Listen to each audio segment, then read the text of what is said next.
Les rives de la Seine au coucher du soleil. Un décor enchanteur, chargé de culture et d'histoire. C'est dans cette atmosphère idéalement parisienne que se tenait ce week-end l'une des célébrations officielles organisées dans la capitale française autour du 70e anniversaire de la fondation de la République populaire de Chine.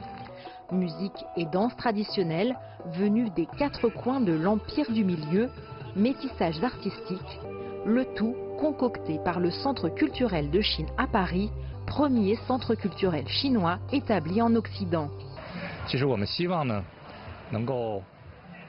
Aujourd'hui, cette fête est destinée à renforcer notre nation chinoise, la confiance du peuple chinois dans son destin et dans sa culture. Nous espérons toucher le public français et le monde par le biais de telles activités et nous espérons que les gens puissent s'entendre et travailler ensemble pour bâtir une communauté de destin et travailler ensemble dans un monde meilleur.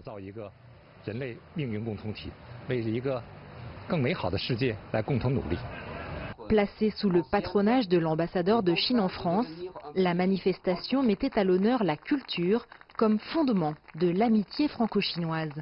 En célébrant le 70e anniversaire de la fondation de la République populaire de Chine et en célébrant aussi le 55e anniversaire de l'établissement des relations diplomatiques entre nos deux pays, nous devons nous attaquer tout d'abord aux échanges entre cultures entre nos deux pays.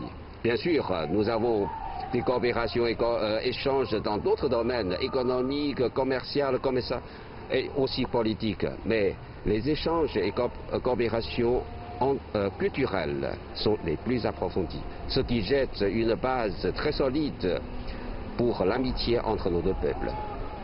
Conviés pour cette date importante de l'histoire de la Chine contemporaine, des invités prestigieux français et chinois du secteur de la culture mais aussi du monde des affaires.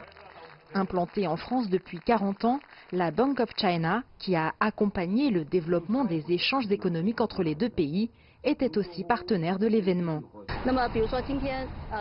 Cette année marque le 70e anniversaire de notre Chine et nous avons cette opportunité aujourd'hui de passer une nuit soirée merveilleuse ici en organisant cette fête aujourd'hui et en invitant tout le monde à venir apprécier la culture traditionnelle chinoise. Je me sens très heureuse et très fière. Pour clore la soirée, un défilé de costumes traditionnels de minorités chinoises, Miao, Hui, Mandchou et bien d'autres. Des vêtements authentiques provenant d'un prêt exceptionnel du Musée national des minorités de Beijing qui dévoilait au public une autre facette de la Chine. En France, on ne connaît que l'opéra, mais le reste, on ne connaît pas. La musique, on ne connaît pas. On connaît quelques peintres, mais pas énormément. Et je trouve qu'il y a beaucoup de manque à ce niveau-là. Les danses chinoises, c'est superbe. Il y a beaucoup de technicité et puis beaucoup d'élégance. Enfin, c'est très joli. Je trouvais ça vraiment magnifique, très poétique. C'était très intéressant d'avoir un petit peu ces différentes ethnies chinoises qu'on connaît relativement peu en France. Et j'ai trouvé le spectacle vraiment très réussi, très varié, ça m'a beaucoup plu. La culture est l'un des moteurs des échanges entre la France et la Chine. Quoi de plus naturel alors pour célébrer à Paris le 70e anniversaire de la fondation de la République populaire de Chine qu'une croisière sur la Seine, emblème de Paris. Avec des spectacles typiquement chinois, la soirée mettait à l'honneur la culture des deux pays et au-delà de ça, l'amitié qui les lie, notamment dans les plus grands moments de leur histoire. Jade Charles, CGTN, Paris.